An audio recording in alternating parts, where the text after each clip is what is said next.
cruisers, welcome back to Cruising as Crew. My name is Lucy, and today I want to talk about things that happen on cruise ships that the cruise lines don't really publicize or don't really talk about, and things that these big companies kind of sweep under the rug. So yeah, we're here to shed some light on it. So without further ado, let's get into it. Relationships between crew members and passengers. So this is by far the most forbidden rule when you are a crew member on board, is do not fraternize with the passengers. And having a relationship with a passenger could lead to instant termination of your contract. Now, there are many reasons why this rule is in place, but it is actually to protect the crew members and the passengers. I mean, it happens a lot, but the story that is mostly told in the training about this is a male crew member had an affair with a female passenger. The crew member believed it was just sex. The passenger didn't. She was really into it.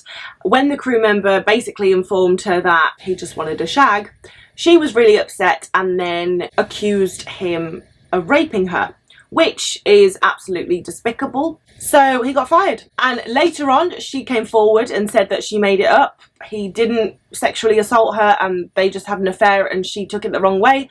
But he had already been fired, his life had already been turned upside down, like the damage had already been done. So that is just one of the reasons why this rule is in place. But nevertheless, it still happens, you know, relationships between crew and passengers still happen. More often than you might think. However, it's important that this really is kept a secret because both the passenger and the crew member can get in a lot of trouble if you are found out canoodling together. People going missing on cruise ships. So the data shows that between 20 to about 26 people go overboard every year.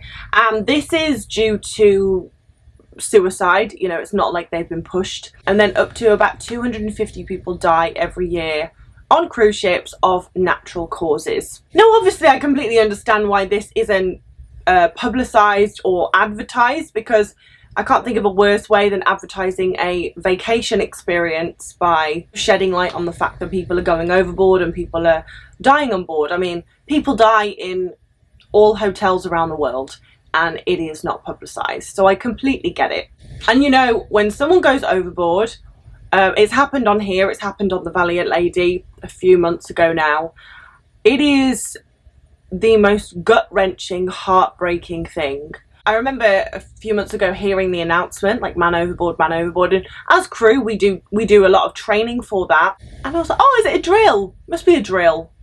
Like there's no, like they haven't gone overboard. And then when it starts to sink in and you start to realise, oh no, like someone's gone overboard and they went overboard a while ago, so the chances of finding them are highly unlikely.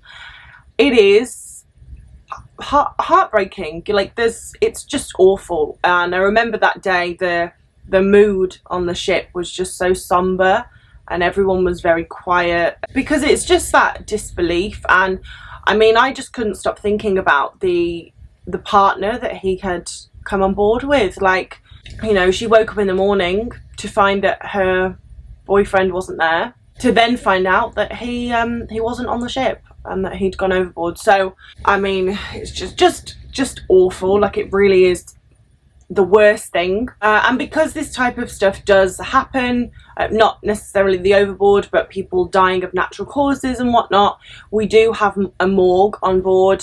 Every cruise ship will have a morgue on board, and we have to carry body bags, you know, so if this does happen, we have a place to store the bodies. We don't keep them in the ice cream fridge like a lot of people say. It's kind of a bad joke that goes around. But yeah, no, the ice cream fridges are separate to the morgues. Auto gratuity. When you go on a cruise, auto gratuity is on pretty much everything. When you have a massage, when you buy a coffee, if you go out for dinner at one of the specialty restaurants. But where does it go? Because cruise lines never actually specify how much auto gratuity they collect per cruise, and they never specify exactly where it goes. Now, of course, crew members and passengers are told that the auto gratuity is collected and then it is divided by that department, and everyone gets an equal cut of the auto gratuity. And this is fair because it means that it's not just like the front of house people, like the waiters and the bar staff, that are getting tips. It means that the chefs and the pot washers are going to get some tips as well. So this auto gratuity is supposedly, well, it is divided, and then it is added on to the crew member's paycheck every month. And we don't really question it, because when they look at the paycheck at the end of the month and they see the auto gratuity on top of their salary, all they see is that they've been paid more than they were expecting. So they don't really ask questions, because there is no evidence to base a question on. Like, if you asked a question about, okay, well, I thought I was going to get more auto gratuity, well, they would just say, well, it's divided equally and that's what you got. Like, you're never going to be told how much in total was collected. So I don't know, I just find it a bit fishy that they're so cagey about the auto gratuities and the tips, which is why cash is king. You know, if you have a waiter or a spa therapist or something that has done an amazing job, it's just good to give them cash. It's all a sales tactic. So why do you think they are building bigger and bigger ships? Yes, the whole premise of being on a cruise ship is that it takes you to these amazing places during your 5-day or week vacation. But they actually want to keep you on the ship. They don't want you to get off in port. They want you on board, spending your money on board.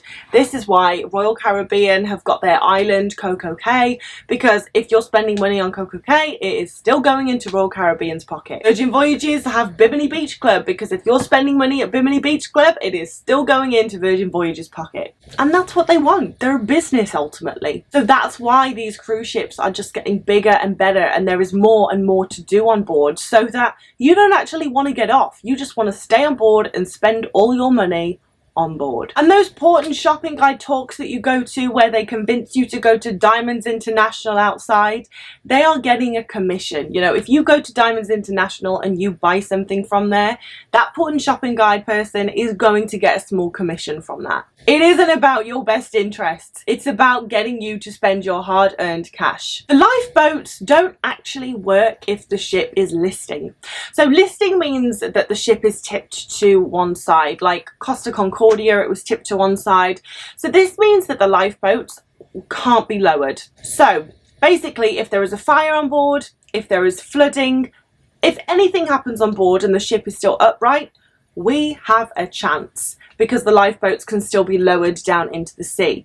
However, if the ship is listing to one side, yeah, the lifeboats are pretty knackered. Can't really do much about it. However, you'll be happy to know that there are enough life rafts for all the crew and all the passengers. So if that did happen, like the worst, I mean, it's a pretty worst case scenario, but we would all just end up in a raft together, like sardines. But hopefully that's not the case, and you don't have to get into a lifeboat or a life raft. What goes into the ocean? Cruise lines have to discharge things into the ocean. It would just be impossible to keep absolutely everything on board all the time. So the first thing that goes into the ocean is grey water. This is the water that comes out the base of your shower, the sink, the pot washers, anything like that. And this will go through a treatment process and then will be discharged into the ocean. The second one is black water. Now this is essentially sewage, and this is allowed to be discharged into the ocean when we are 12 nautical miles outside of any port. But don't worry, this black water does not go straight from your toilet into the ocean. It has to go through a rigorous 4-stage treatment process before it can go anywhere near the ocean. Which is good, because if you think about how many cruise ships are sailing and how many people are on those cruise ships, that is a lot of sewage. But yeah, it goes through this 4-stage treatment process, so by the time it actually gets to the ocean, it's basically clean water. I mean, I wouldn't want to drink it, but apparently it's drinkable. So basically, in this 4-step process, the water is taken out of the sewage. So it's the water from the sewage that goes into the sea, and then you're just left with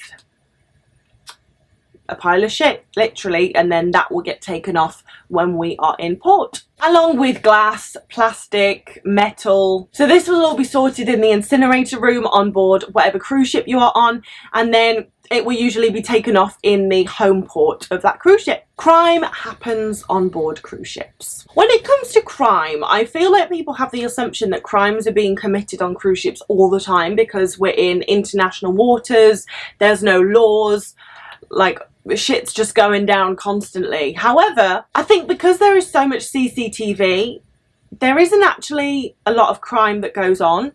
And also, you have nowhere to run. Like, you're on a ship. So if you commit a crime, where are you gonna go? All crimes that happen on cruise ships in American waters have to be reported to the FBI. And the US Department of Transport will produce a report of all the crimes that have happened on board the cruise ships. So this is assaults, homicides, sexual assaults, and there's usually about 25 to 40 crimes reported each quarter. And when you think about how many passengers are cruising, like how many people are on cruise ships right now, that's actually not that many. And I do think it's because of the fact that, yeah, you're on a ship and you have nowhere to run, and there is CCTV pretty much everywhere. The most common crime on board cruise ships is unfortunately sexual assault, whether that is crew on crew, passenger. But yeah, it happens. It's the world we live in. But still, considering, you know, how many people are on cruise ships as we speak, I think we're doing all right. Changes to the itinerary at will. Cruise lines have ensured that they have the right to change a cruise either before it starts or during the cruise. They can drop ports without having to offer an explanation. They can change ports without having to offer an explanation. Maybe it's due to bad weather, maybe, well, I don't know, but they don't even have to offer an explanation. Now, this can be really upsetting if you're going on a cruise and you were really looking forward to a certain port and then you find out that actually it's been changed or it's been dropped for whatever reason. But it is something that you should be aware of when booking a cruise, that cruise lines can do this, and there's not really much you can say about it, especially if the reason is the weather. I mean, that's happened more times than I can possibly count. That I remember when I was on P&O, and every single Mykonos in Greece, we wouldn't actually dock because the weather would always be too bad.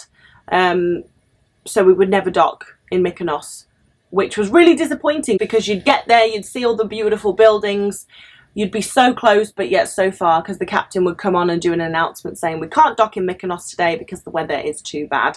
And passengers were incredibly disappointed by this news because, you know, as you can imagine, if you're going on a Greek cruise, Santorini and Mykonos are going to be, you know, probably the two that you're most excited about going to. So yeah, just be aware if you are booking a cruise, you know, this can happen. Probably won't, but it can. There isn't enough crew. With these cruise ships getting bigger and bigger and bigger, you obviously need more crew to man the cruise ships and also just be there to make sure that the sailors or passengers can have the best time possible. But they only build so many crew cabins compared to passenger cabins.